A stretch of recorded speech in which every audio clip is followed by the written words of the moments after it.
Hey everyone, welcome back to the English Learning Podcast. I'm Chad, and whether you're tuning in on your commute, during a walk, or while procrastinating, this one's for you. And I'm Julia. If you're new here, this podcast is all about improving your natural English speaking skills through real, everyday conversations. We take on topics that are relatable, sometimes a little uncomfortable, but always helpful for growing your language and your mindset. That's right. Today, we're diving into procrastination.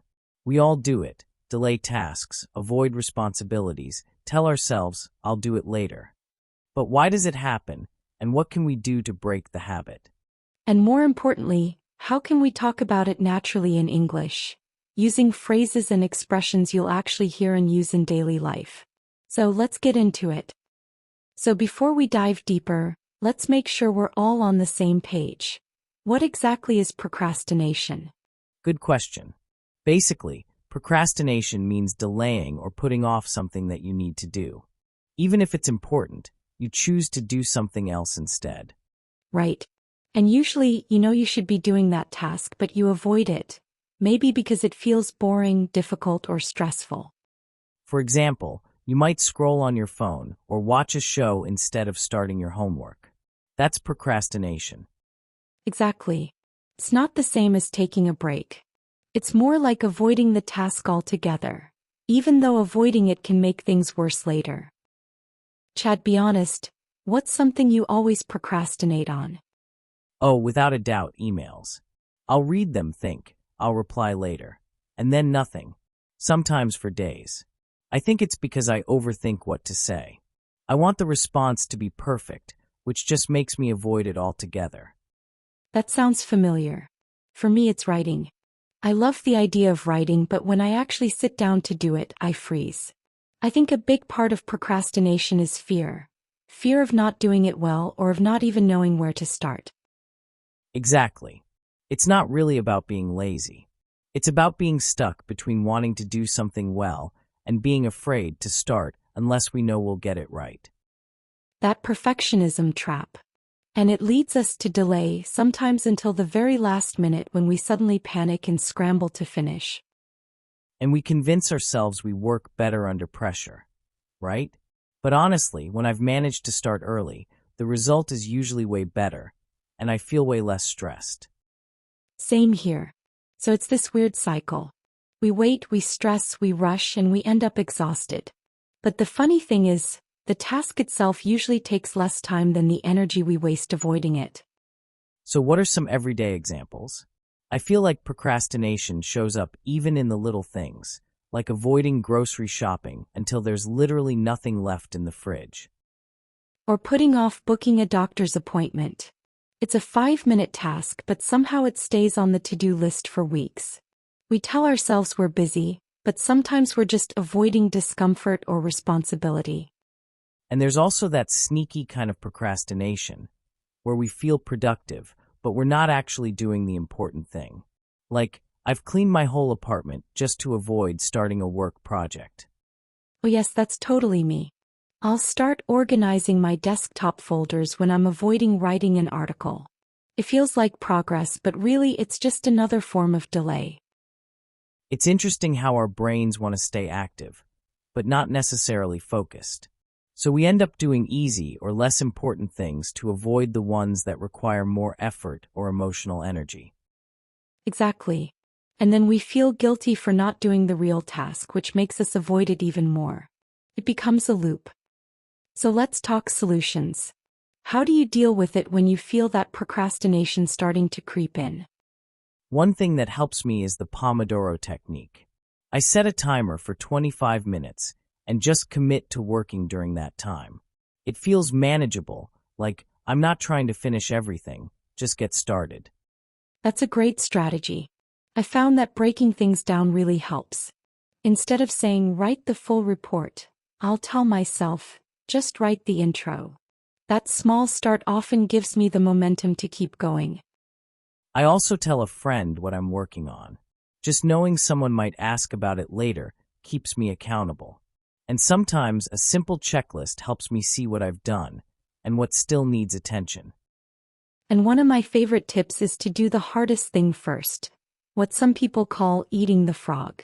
If you can knock that tough task out early in the day, everything else feels easier. I've tried that, and it really works.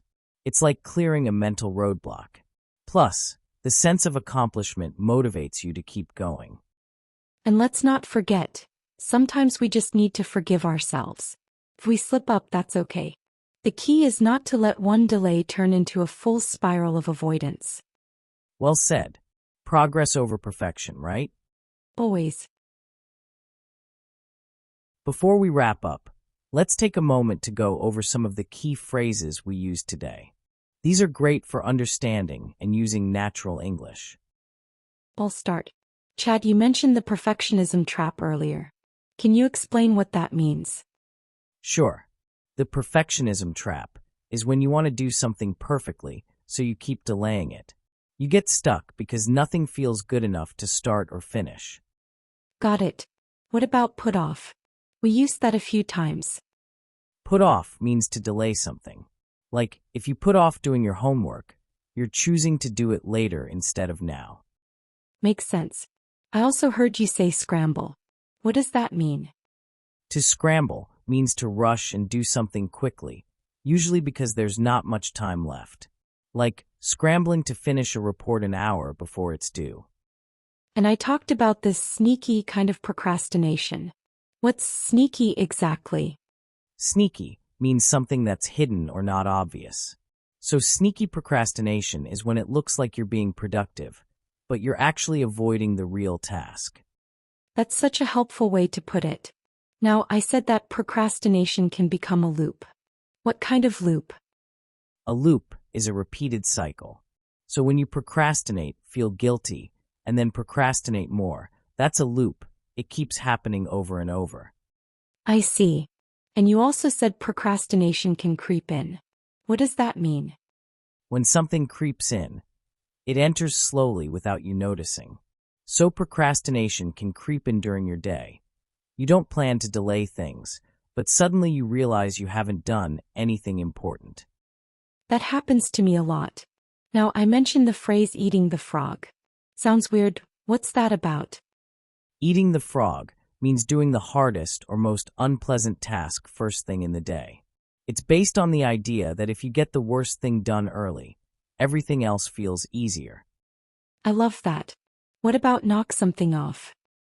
To knock something off means to complete or finish a task, especially one on your to-do list. Like, I knocked off 3 things this morning. Great. And you also talked about a mental roadblock. What does that look like? A mental roadblock is something in your mind that stops you from starting or finishing something. It could be fear, stress, or just feeling stuck. Last one. Slip up. What does it mean if someone slips up?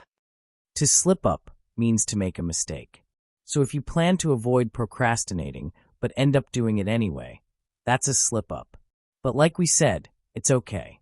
Just don't let it stop your progress. That was a super helpful review. If you're learning English, try using some of these phrases in your own life. Even just saying them out loud can help. So, to recap, procrastination happens to all of us. It's usually more about fear or discomfort than laziness. But there are real strategies to work through it. Start small, stay consistent, and find what works for you. And while we're at it, if you're learning English and find yourself putting off speaking or practicing, maybe today's the day to just start. Speak out loud, even if it's just to yourself. Small steps count. Absolutely. And remember, this podcast is here to help you grow your confidence through real conversations and practical topics. So if you found today's episode helpful, share it with a friend or send us a message. We'd love to hear what helps you beat procrastination. Until next time, start that thing you've been avoiding. You've got this. See you soon.